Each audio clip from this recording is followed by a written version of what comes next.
CBSE words में आपका स्वागत है। इस वीडियो में हम क्लास 6 मैथ्स का चैप्टर 10 जिसका नाम है मेंसुरेशन, उसकी एक्सरसाइज 10.3 डिस्कस करेंगे। पिछली वीडियो के अंदर हमने क्वेश्चन नंबर 1 to 6 डिस्कस कर लिया था। इस वीडियो के अंदर जो बचे हुए क्वेश्चन है वो डिस्कस करेंगे। पिछली वाली वीडियो अगर आपने नहीं देखी तो डिस्क्रिप्शन में आपको लिंक मिल जाएगा, वहां से देख सकते हो। Question number 7, a room is 4 metre long and 3 metre 50 centimetre wide. How many square metres of carpet is needed to cover the floor of the room. इस तरह से एक रूम है, इसकी जो लेंथ है वो 4 मीटर है और जो विड्थ है वो 3 मीटर 50 सेंटीमीटर है। इसमें कारपेट बिछाना है, तो आपसे ही पूछा जा रहा है कितना स्क्वायर मीटर कारपेट का जरूरत पड़ेगी उस रूम की जो फ्लोर है उस पूरे फ्लोर पे कारपेट बिछाने की। यानी पूरी उस सरफेस की बात हो रही है, यानी एरिया की बात हो रही है। ऐसा तो नहीं कि बाउंड्री पे सिर्फ हम कारपेट बिछाएंगे, पूरा जो अंदर जो सरफेस है पूरी उस पर हमको बिछाना है। तो जो इसका एरिया आएगा उतनी ही जो है बड़ी कारपेट हमको चाहिए होगी। अब जो इसकी विड्थ दी है ना वो देखो 3 मीटर 50 सेंटीमीटर दी है, इसको मीटर में पूरा बदलना पड़ेगा। तो हम क्या करते हैं, जो गिवन डाटा है पहले वो लिख लेते हैं और इसको बिल्कुल सिंपल बना के फिर वैल्यू पुट कर देंगे एरिया में। लेंथ ऑफ द रूम है 4 metre, width of the room है 3 मीटर 50 सेंटीमीटर। अब इस 50 सेंटीमीटर को मीटर में बना लेंगे हम। ये सारी चीज़ें आपने सीखी हैं अभी पिछले क्वेश्चन में, मैंने बताया आपको कि सेंटीमीटर से मीटर बनाने के लिए 100 से डिवाइड कर देंगे, डेसिमल एक पीछे चला जाएगा, यानी 3 मीटर प्लस 0.5 मीटर हो जाएगा। इसको ऐड कर लोगे तो आपका आ जाएगा 3.5 मीटर। इसमें अगर आपको डाउट आ रहा है तो पिछले जो चैप्टर्स हैं जहां पर ये सिखाया गया है वो वाले चैप्टर अच्छे से आप पढ़ो। एरिया ऑफ द फ्लोर हो जाएगा length multiply by width. Length आपकी है 4 मीटर, विड्थ है 3.5 मीटर। अब इन दोनों को मल्टीप्लाई कर लो। चलो साइड में हम यहाँ कर लेते हैं। 4 5 20 का 0 यहाँ, 2 कैरी, 4 3 12, 13 14। और यहाँ से राइट से एक डिजिट के बाद डेसिमल लगा तो डेसिमल हम यहाँ लगा देंगे 14.0। लास्ट में अगर डेसिमल के बाद सिर्फ 0 ही हो, डेसिमल और 0 सबको हटा सकते हैं, तो सिंपल हमारा ये आ जाएगा 14 स्क्वायर मीटर। फिर आप लास्ट लाइन लिखोगे 14 square metre of carpet is needed to cover the floor of the room. Question number 7 हमारा हो गया। Question number 8, a floor is 5 metre long and 4 metre wide. A square carpet of side 3 metre is laid on the floor. तो एक floor है, उसका size आपको दिया है, एक कारपेट है जो उस फ्लोर पे बिछी है, वो कारपेट स्क्वायर शेप की है, साइड उसका दिया है 3 मीटर। आपको क्या बताना है, find the area of the floor that is not carpeted. यहाँ जो वैल्यू दी है इससे आप अंदाजा खुद ही लगा सकते हो कि जो फ्लोर है वो बड़ी है, 5 मीटर लंबी है, 4 मीटर चौड़ी है, और जो कारपेट है वो स्क्वायर शेप का है और उसका साइड 3 मीटर है। इसका मतलब कुछ एरिया ऐसा बच जाएगा जहाँ कारपेट नहीं बिछी होगी। तो वो वाला एरिया आपको बताना है कि वो कौन सा हिस्सा है जहाँ पर कारपेट नहीं बिछी है उस फ्लोर पे। जैसे ये हमारी फ्लोर है, इसकी लेंथ 5 मीटर और विड्थ 4 मीटर। ये हमारी कारपेट है। अब इस कारपेट को जैसे हम यहाँ पर बिछाते हैं, इस कारपेट का साइज 3 मीटर है। तो अगर इस कारपेट को इस पर बिछाएंगे तो आप देख सकते हो कि ये जो इधर साइड और ये नीचे थोड़ा सा ऊपर और साइड, ये एरिया बच जा रहा है।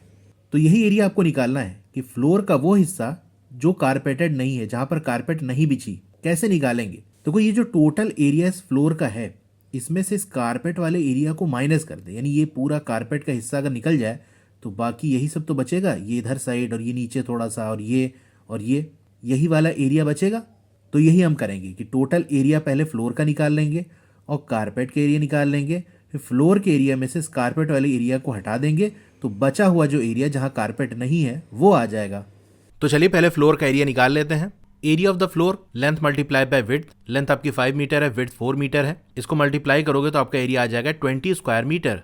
Area of the square carpet, carpet का एरिया क्या होगा, साइड और साइड को मल्टीप्लाई कर देंगे, 3 3 9 स्क्वायर मीटर। अब फ्लोर के एरिया में से कारपेट के एरिया को माइनस कर देंगे तो वो हिस्सा जो कारपेटेड नहीं है वो आ जाएगा। अब आप लिखोगे area of the floor that is not carpeted 20 square metre minus 9 square metre. तो 20 में से 9 गया तो आपका 11 स्क्वायर मीटर आ जाएगा। ये आपका आंसर है। तो क्वेश्चन नंबर 8 हमारा हो गया। Question number 9, 5 square flower beds each of side 1 metre are dug on a piece of land. अब ये फ्लावर बेड्स क्या होता है, इसको हिंदी में फुलवारी कहते हैं। जैसे कि आप इमेज में देख सकते हो, ऐसे जमीन होती है और कहीं पर ऐसे बाउंड्री टाइप का बना के उसके बीच में फ्लावर लगे होते हैं। तो इस तरीके से 5 स्क्वायर शेप के फ्लावर बेड्स हैं, यानी फुलवारियाँ हैं। इसको मैं अगर थोड़ा सा बनाकर आपको विजुअलाइज कराऊं, पहले थोड़ा आगे पढ़ लेते हैं। कहाँ पर है, पीस ऑफ लैंड में, उसका साइज आपको दिया हुआ है 5 मीटर लॉन्ग और 4 मीटर वाइड। तो ऐसे मान लो इस तरीके से पीस ऑफ लैंड है, उसमें 5 ठो फ्लावर बेड्स बनी है, यानी फुलवारी बनी है। इस तरह से एक हो गई, फिर ये दूसरी हो गई, इसके अंदर पूरा फूल लगा हुआ है, ये तीसरी हो गई, ठीक है। 5 ठो ऐसे लगी है और उसका साइज भी दिया है कि स्क्वायर शेप की है, साइड 1 मीटर है, यानी इस तरह से 1 मीटर है। अब आपसे क्या पूछ रहा है, what is the area of the remaining part of the land. तो पूरी जमीन पे 5 जगह पर तो फुलवारी लगी हुई है, बचा हुआ जो हिस्सा है उसका एरिया बताओ।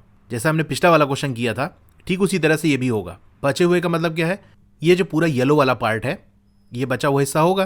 कैसे निकालेंगे, टोटल जो लैंड का एरिया है उसमें से फुलवारी का एरिया माइनस कर देंगे। अब ये जो फुलवारी है यानी फ्लावर बेड्स है उनका एरिया कैसे निकलेगा, हमको साइड दिया हुआ है तो उससे एक का हमारा एरिया आ जाएगा। इसी तरीके से 5 टू है तो 5 से मल्टीप्लाई कर देंगे तो इन पांचों का आ जाएगा, क्योंकि पांचों का एरिया माइनस करेंगे ना तभी तो बचे हुए हिस्से का आएगा। तो चलिए इसको हम करते हैं। Area of peace of land, land हमारी रेक्टेंगुलर शेप की है, लेंथ मल्टीप्लाई बाय विड्थ, ये आपका 20 स्क्वायर मीटर आ जाएगा। अब एक फ्लावर बेड का एरिया निकालते हैं। Area of 1 flower bed equal square shape की है तो side multiply by side, side हमारा 1 मीटर है तो 1 और 1 मल्टीप्लाई होगा तो 1 स्क्वायर मीटर ये एरिया आ जाएगा। एरिया ऑफ 5 फ्लावर बेड, 5 से मल्टीप्लाई कर देंगे तो आ जाएगा 5 स्क्वायर मीटर। अब लैंड के एरिया में से इन पांचों फ्लावर बेड्स का जो एरिया टोटल आया है उसको माइनस कर देंगे तो रिमेनिंग पार्ट का एरिया आ जाएगा। Area of remaining part of land equal 20 square metre minus 5 square metre, तो 20 में से 5 गया तो आपका 15 आ गया स्क्वायर मीटर। यह आपका आंसर हो गया। तो क्वेश्चन नंबर 9 हमारा हो गया। Question number 10, by splitting the following figures into rectangles find the areas, the measures are given in centimetres. तो यहां पर आपको क्या करना है, ये जो फिगर दी हुई है उसको रेक्टेंगल्स में स्प्लिट कर लेना है, यानी फिगर्स के टुकड़े कर लो, बांट लो। अब जैसे ये शेप डायरेक्ट देखोगे तो इसका कोई फॉर्मूला नहीं, कैसे एरिया निकालोगे। तो इनको अगर हम बांट लें, ऐसे बना दिया हमने, ये ऐसे बना दिया, ऐसे बना दिया, तो अलग अलग रेक्टेंगल्स बन जाएंगे और फिर उनका एरिया निकाल लो। सबको जोड़ दोगे तो टोटल इस फिगर का एरिया आ जाएगा। ये कह रहा है कि इस तरह से करना है। यहाँ पर आपको जो साइड है वो दिया हुआ है सेंटीमीटर्स में, ठीक है। जैसे ये 4 लिखा है इसका मतलब ये जो पूरी लंबाई है यहाँ से लेके यहाँ तक ये 4 सेंटीमीटर, ये जो 3 लिखा है इसका मतलब ये पूरा 3 सेंटीमीटर है, ये 3 का मतलब ये 3 सेंटीमीटर है, ये 4, इस तरह से दिया हुआ है। तो देखो इसको बहुत तरीके से आप स्प्लिट कर सकते हो, लेकिन मैं आपको एक ट्रिक बताऊंगा जिससे आपको सोचना नहीं पड़ेगा कि कैसे बांटें, क्या करें। सिंपल उस ट्रिक को अप्लाई करो और ये जो आपके फिगर है वो रेक्टेंगल्स में बढ़ जाएगी। वो ट्रिक क्या है, आपको क्या करना है कि चाहे हॉरिजॉन्टल लाइन पकड़ लो, हॉरिजॉन्टल मतलब इस तरह से लाइन, या वर्टिकल यानी ऊपर से नीचे वाली लाइन पकड़ लो। चलो हम हॉरिजॉन्टल लाइन को पकड़ लेते हैं कि हम जो लाइन देखेंगे वो ये वाली लाइन देखेंगे, इसी तरह की लाइन बनाएंगे। अब जो भी आपकी हॉरिजॉन्टल लाइंस हैं यानी लेटी हुई जो लाइन है, जैसे आपकी ये लाइन हो गई, ये लाइन हो गई, ये लाइन हो गई, ये हो गई, ये सब हॉरिजॉन्टल है, मतलब ये ऐसे है, लेफ्ट टू राइट या राइट टू लेफ्ट कह सकते हो। इनको हमको क्या करना है, इसको बढ़ाना है। किधर बढ़ाना है, इस तरह से कि जो हिस्सा हम बढ़ाएं वो फिगर के अंदर रहे। चलिए मैं आपको करके दिखाता हूं। जैसे मैंने ये लाइन पकड़ ली, अब मैं इसको इधर ऐसे बढ़ा दूं, इसको ऐसे इधर बढ़ा दूं, तो दोनों तरफ ये देखो फिगर के बाहर निकल जा रहा है कि नहीं, फिगर के अंदर तो लाइन नहीं है। इसका मतलब इसको हम कुछ नहीं करेंगे, इसको ऐसे ही रहने देंगे। अगली लाइन हमारी ये आती है, इसको अगर हम इधर की तरफ बढ़ाएंगे तो ये फिगर के बाहर आ गई। फिगर के बाहर वाली लाइन हमको नहीं लेनी। अगर इसको हम इस तरफ बढ़ाएंगे तो ये फिगर के अंदर हो गया कि नहीं, इस तरह से हमको काम करना है। अब इसी तरह से ये वाली लाइन देख लो कि इसको हम इधर बढ़ाएंगे तो फिगर के बाहर निकल जाएगा, उसका कोई काम नहीं। फिगर के अंदर बढ़ाना है, ऐसे हम बढ़ा देंगे। ये वाली लाइन देखो, इधर बढ़ाएंगे तो बाहर हो जाएगी, इसको हम ये अंदर की तरफ ऐसे बढ़ाएंगे ताकि फिगर के अंदर जो लाइन हम बना रहे हैं फिगर के अंदर रहे। अब ये देखो बन गया, एक रेक्टेंगल आपका ये बन गया, एक ये बन गया, एक ये बन गया और एक ये बन गया। इन सब का अलग अलग एरिया निकाल लो और ऐड कर दो, आपका काम बन गया।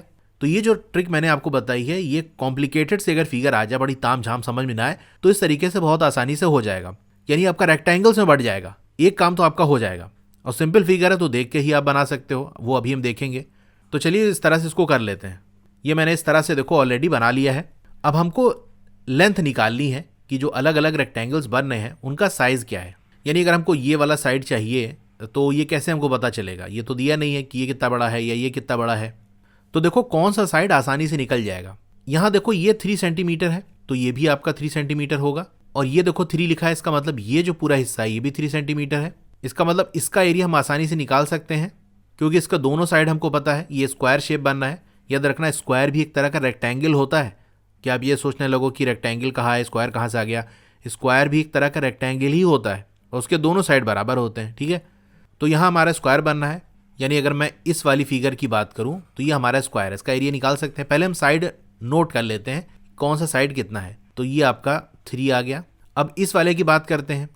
देखो इसका एक साइड तो हमको पता चल गया, यहाँ से यहाँ तक 3 है, यहाँ से यहाँ तक 4 है, यानी पूरी जो लंबाई होगी वो 7 सेंटीमीटर होगी। तो इसको हम लिख लेते हैं कि ये हमारा 7 है। ये चौड़ाई भी निकल जाती तो अपना काम बन जाता। कैसे निकालेंगे, ये कहाँ दिया हुआ है, ध्यान से देखोगे तो ये आपको 3 दिया है और ये जो है ये 4 दिया है। तो ये वाला जो हिस्सा है वो कितना होगा भाई? एक लाइन है ये टोटल ये 4 सेंटीमीटर की है, एक लाइन हमारे पास ये है ये 3 सेंटीमीटर की है। हमको ये वाला हिस्सा जानना है, तो 4 में से इस 3 वाले पार्ट तो को यहाँ माइनस कर देंगे तो ये हिस्सा हमारा आ जाएगा, यानी 4 - 3 कर देंगे तो ये हिस्सा हमारा कितना है 1।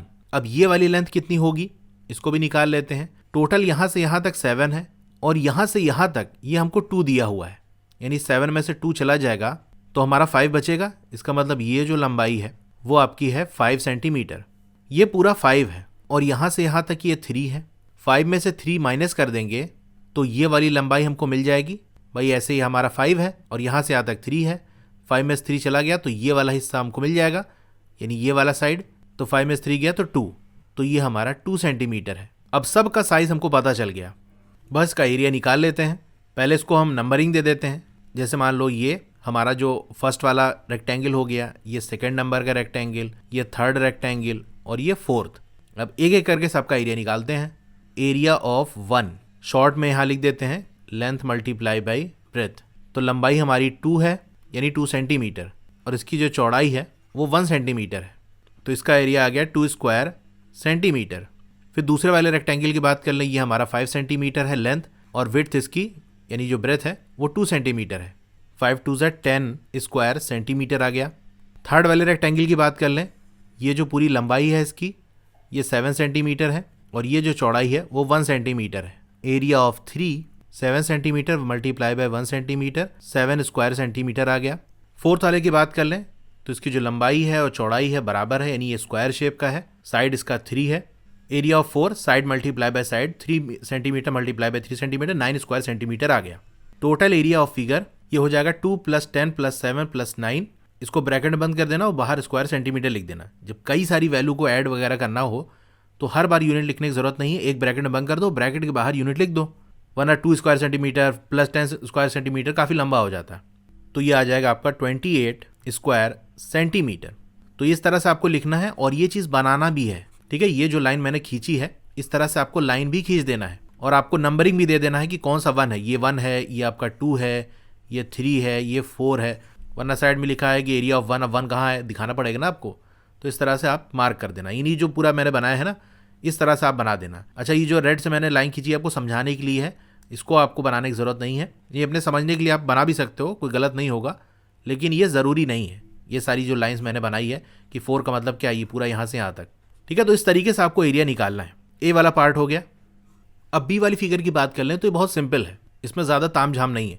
अगर इस लाइन को हम ऐसे बढ़ा कर ये कर दें और इसको हम इधर बढ़ा दें तो देखो 3 फिगर बन गई, 1 2 3। अब 1 का एरिया देखो, इसकी जो चौड़ाई है वो 1 सेंटीमीटर है। अच्छा, ये जो है वो आपको 2 सेंटीमीटर दिया है तो ये भी आपका 2 सेंटीमीटर होगा। वैसे भी आप देखो तो फर्स्ट और थर्ड जो रेक्टेंगल है उसका एरिया बराबर ही है। तो चलिए इसका आंसर निकालते हैं। एरिया ऑफ 1 लेंथ है 2 सेंटीमीटर और ब्रेथ है 1 सेंटीमीटर, तो 2 स्क्वायर सेंटीमीटर आ गया। एरिया ऑफ 2 सेकेंड वाले रेक्टेंगल का एरिया क्या होगा, देखो यहाँ से यहाँ तक की जो लंबाई है वो दिया है 5 सेंटीमीटर। अब अगर ये पता चल जाता तो काम बन जाता। ये कैसे निकलेगा, देखो 3 आपको दिया है, ये 3 क्या है, यहाँ से लेके यहाँ तक ये जो लंबाई है वो आपको 3 दी है और यहाँ से लेके यहाँ तक ये आपका 2 है। इस 3 में से 2 माइनस कर देंगे तो हमको यहाँ से यहाँ तक की जो लंबाई है वो आ जाएगी और यही तो हमको निकालना है। यानी ये जो आपका है वो है 1 सेंटीमीटर, तो लेंथ है 5 सेंटीमीटर और ब्रेथ है 1 सेंटीमीटर, तो एरिया आ जाएगा 5 स्क्वायर सेंटीमीटर। फिर थर्ड वाली फिगर का एरिया, लेंथ इसकी 2 है और ब्रेथ इसकी 1 सेंटीमीटर है, 2 स्क्वायर सेंटीमीटर आ गया। Total area of figure 2 + 5 + 2 square centimetre, तो ये आ गया आपका 9 स्क्वायर सेंटीमीटर। क्वेश्चन नंबर 10 हमारा हो गया। Question number 11, split the following shapes into rectangles and find there areas. बस जैसे 10 किया उसी तरह से करना है। यहाँ जो मेजर्स है वो सेंटीमीटर्स में दिए हुए। ए वाले की बात कर लें, बहुत सिंपल है। चाहे तो आप वर्टिकल वाली लाइन ले लो, यानी इसको ऐसे बना दो तो ये 2 आपके रेक्टेंगल बन जाएंगे, या फिर चाहो तो आप ऐसे बना दो। अब इसको नंबर दे देते हैं, ये फर्स्ट वाला रेक्टेंगल है, ये सेकंड वाला रेक्टेंगल है। इस तरह से आपको बनाना है अपनी कॉपी में और इस तरीके से 1 और 2 दिखाना भी है। और ये जो ब्लैक से मैंने लाइन खींची है, जो स्प्लिट किया है, ये भी आपको दिखाना है। ये वाली लाइन की बात हो रही है। तो पहले वाले का साइज हम देख लेते हैं। देखो ये 10 दिया है, 10 का मतलब ये यहाँ से लेके यहाँ तक जो है ये आपका 10 सेंटीमीटर है और उसकी जो चौड़ाई है वो 2 सेंटीमीटर है। तो फर्स्ट वाले रेक्टेंगल का एरिया आएगा 20 स्क्वायर सेंटीमीटर। दूसरे वाले की भी बात कर लें तो देखो यहाँ से यहाँ तक ये 10 है, यानी लेंथ इसकी 10 है और जो विड्थ है वो 2 सेंटीमीटर है। तो वही सेम आ गया। Area of second figure 10 centimetre multiply bye 2 centimetre equal 20 square centimetre. Total area of figure 20 square centimetre plus 20 square centimetre, तो ये हो जाएगा 40 स्क्वायर सेंटीमीटर। तो ए वाले का आंसर आ गया। अब बी वाली फिगर देखो, इसमें अगर हम एक लाइन ऐसे बना दें और एक ऐसे बना दें तो अलग अलग शेप बन गए। एक तो ये आपका स्क्वायर बन गया, ये स्क्वायर बन गया और ये पूरा एक रेक्टेंगल बन गया। उसी तरह से तीनों का एरिया निकाल के ऐड कर लो, लेकिन इसको और आसान बना सकते हैं। आसान कैसे बना सकते हैं? अगर हम एक लाइन ऐसे खींच दें और ऐसे भी खींच दें। अब देखो, अब ये स्क्वायर बन गया 1 2 3 4 5 और पांचों का साइज जो है वो सेम है। देखने से भी लग रहा है, वैसे भी देख सकते हो। ये आपका 7 सेंटीमीटर है, ये आपका 7 है, ये 7 है, ये 7 है, सबका 7 7 है। इससे हमारा काम आसान हो जाएगा। तो ये भी आपको देखना है एक स्टेप और आगे बढ़ के कि इस तरह से हम स्प्लिट करें कि हमारा एरिया निकालना आसान हो जाए। तो वहां तक सोच पा रहे हो तो इस तरह से आप कर सकते हो। तो यहाँ भी हम नंबरिंग दे देते हैं। चलो, ये 1 हो गया, ये 2 3 4 5। Area of first side multiply by side, side आपका 7 सेंटीमीटर है, मल्टीप्लाई बाय 7 सेंटीमीटर, 7 7 जा 49 स्क्वायर सेंटीमीटर एरिया आ गया। ये तो एरिया है इस वाले हिस्से का। तो सारे जो हमारे स्क्वायर छोटे छोटे बन रहे हैं इन सब का एरिया भी यही आएगा 49 स्क्वायर सेंटीमीटर, क्योंकि सबका साइज सेम है। तो यही चीज़ आपको लिख के बता देना है। सबका अलग अलग से फिर से एरिया नहीं निकालना, बस ये बता देना है कि सबका साइज सेम है और टोटल हमारे 5 जो है वो स्क्वायर्स बन रहे हैं। तो 5 से हम मल्टीप्लाई कर देंगे।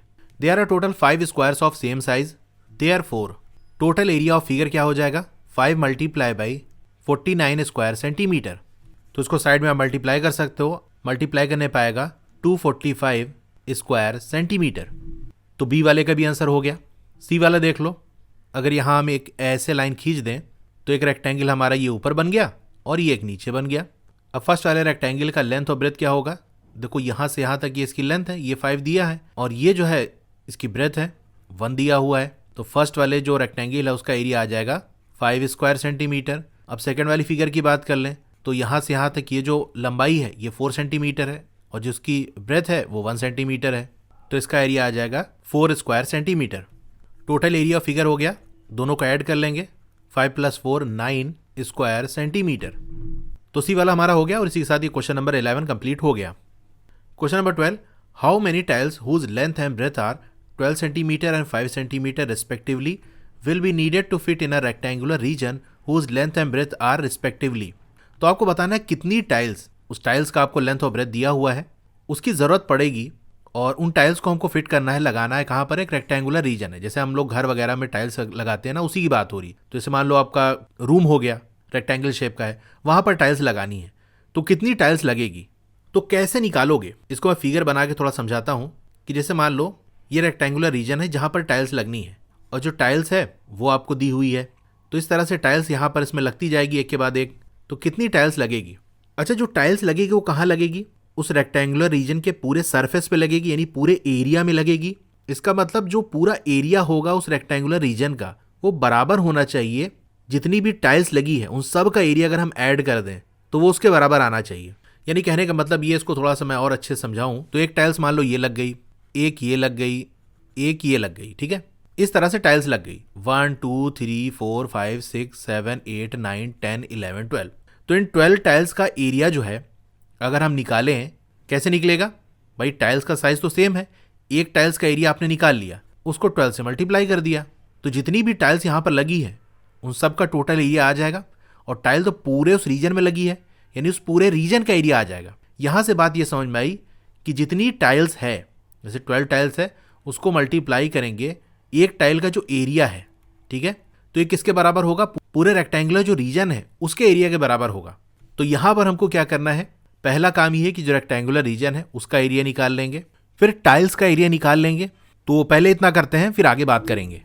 एरिया ऑफ रेक्टेंगुलर रीजन, तो ए वाले में देखो लेंथ आपकी 144 सेंटीमीटर और ब्रेथ 100 सेंटीमीटर हो गई। 100 से मल्टीप्लाई हो रहा है, यानी बस 2 जीरो लास्ट में और बढ़ जाएगा, 14400 स्क्वायर सेंटीमीटर। तो रेक्टेंगुलर रीजन का एरिया आ गया। अब जो भी टाइल्स लगेगी उन पूरी टाइल्स का जो एरिया है वो इतना ही बड़ा होगा, 14,400 स्क्वायर सेंटीमीटर। अब एक टाइल्स का एरिया निकालते हैं। Area of 1 tiles, length multiply by breath. Length कितनी है? 12 सेंटीमीटर, ब्रेथ 5 सेंटीमीटर। 12 5 ज़ा 60 स्क्वायर सेंटीमीटर। यानी एक टाइल जो लगेगी उसका एरिया है 60 स्क्वायर सेंटीमीटर। इस तरह से एक और लगेगी, इस तरह से जितनी भी लगेगी उन सब का हम जब एरिया निकालेंगे, टोटल करेंगे, तो 14,400 स्क्वायर सेंटीमीटर आएगा। अब हमको क्या करना है, अगला स्टेप क्या होगा? तो मेरा हमेशा एक तरीका होता है कि अगर आपको ना समझ में आए कि क्या करना है तो क्वेश्चन को छोटा बना लो। जैसे मान लो मेरे पास टोटल 10 रुपये है, ये मैंने बताया कि मेरे पास 10 रुपये है और सारे 2-2 के सिक्के हैं। अब बताओ मेरे पास कितने 2 के सिक्के हैं? तो आप कहोगे 5 हैं 2 के सिक्के। भाई 2 रुपये, फिर 2 रुपये, फिर 2 रुपये, फिर 2 रुपये और ये 2 रुपये, इन सबको ऐड कर देंगे तो आपका 10 आ जाएगा। तो कितने सिक्के हो गए? 1 2 3 4 5। इसी जैसा यहाँ पर भी काम हो रहा है कि टाइल्स है 1 2 3 4, इस तरह से जितनी भी टाइल्स है उन सबको ऐड कर लेंगे तो जो वैल्यू आएगी वो एरिया ऑफ रेक्टेंगुलर रीजन के बराबर आएगी। अच्छा, इस 2 को हम 5 बार लिखने के बजाय 2 को हम 5 से मल्टीप्लाई नहीं कर सकते? तो 2 5 ज़ा 10 आ जाएगा। अच्छा, ये 5 आया कैसे? कि हमारे पास 2 का सिक्का है और टोटल 10 रुपये है, तो आपने कहा कि 10 को 2 से डिवाइड कर देंगे तो हमारा 5 आ जाएगा। इसी तरह से यहाँ पर भी होगा कि टोटल जो रेक्टेंगुलर रीजन का एरिया है उसको डिवाइड करेंगे एक टाइल के एरिया से, तो कितनी टाइल है वो आ जाएगी। एक तरीका समझने का ही है। दूसरा तरीका कि क्यों हम डिवाइड कर रहे हैं, आप ऐसे समझो कि भाई जितनी भी टाइल होगी उसको अगर हम एक टाइल के एरिया से मल्टीप्लाई कर दें तो टोटल जो आएगा वो रेक्टेंगुलर रीजन का एरिया आएगा। यानी नंबर ऑफ टाइल मान लेते हैं हम n, इसको मल्टीप्लाई करें एक टाइल का एरिया 60 से, तो ये बराबर आएगा किसके? रेक्टेंगुलर रीजन का जो एरिया है, यानी 14400। अब देखो 60 मल्टीप्लाई में हमको n चाहिए कि कितनी टाइल की ज़रूरत है। इस 60 को नहीं चाहिए, 60 को हटाएंगे, कहाँ जाएगा? मल्टीप्लाई में, उधर जाके डिवाइड हो जाएगा, यानी n हमको निकालना होगा। तो 14400 ये 60 से डिवाइड हो जाएगा जाके, तो नंबर ऑफ टाइल की वैल्यू आ जाएगी। इस तरह से भी आप समझ सकते हो कि क्यों हम डिवाइड कर रहे हैं। अब चलिए हम कैसे लिख के दिखाना है वो समझ लेते हैं। नंबर ऑफ टाइल्स नीडेड, ये किसके बराबर होगा? Area of rectangular reason divided by area of one tile. Rectangular reason का एरिया है 14400 स्क्वायर सेंटीमीटर अपॉन एक टाइल का एरिया 60 स्क्वायर सेंटीमीटर। अब देखो यहाँ लास्ट में 0 एक उड़ गया, ये उड़ गया। 1440 को 6 से डिवाइड कर दो, तो यहाँ साइड में हम डिवाइड कर सकते हैं। 6 2 ज़ा 12 माइनस किया, 2 4 आ गया, 6 4 ज़ा 24 और ये लास्ट का 0 बच गया, तो ये यहाँ 0 आ गया।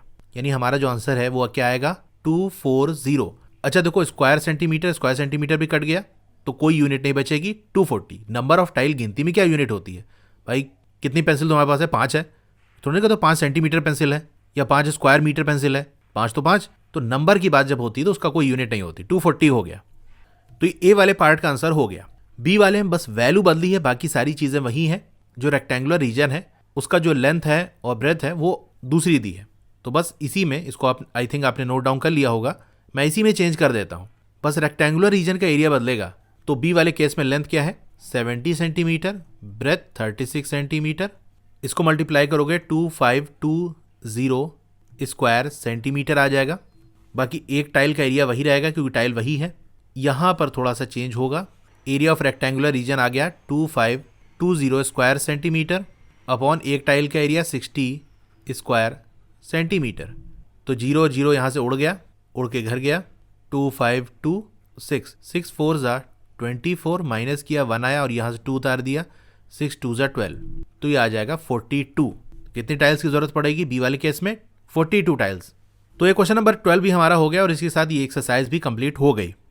कि और वीडियोस अगर आपको देखनी है तो इस तरह से आपका मोबाइल होगा, वीडियो चल रही होगी, पहले आप वीडियो को लाइक कर लो, चैनल को सब्सक्राइब कर लो, नीचे आपको मोर लिखा होगा वहाँ क्लिक करना है, फिर यहाँ भी आपको मोर लिखा है यहाँ भी क्लिक करना है। स्क्रॉल डाउन करोगे तो ये आपका ये पूरा डिस्क्रिप्शन है, तो इसके अंदर आपको प्लेलिस्ट का लिंक मिल जाएगा, ठीक है, साइंस मैथ इस तरह से। तो जिस चैप्टर की वीडियो आपको देखनी है उस चैप्टर का नाम लिखा हो, उसके साथ एक लिंक होगा साइड में या नीचे, उस पर आपको क्लिक करना है, तो उस चैप्टर की प्लेलिस्ट ओपन हो जाएगी और सारी वीडियो वहाँ से उस चैप्टर की देख सकते हो। Okay, thank you.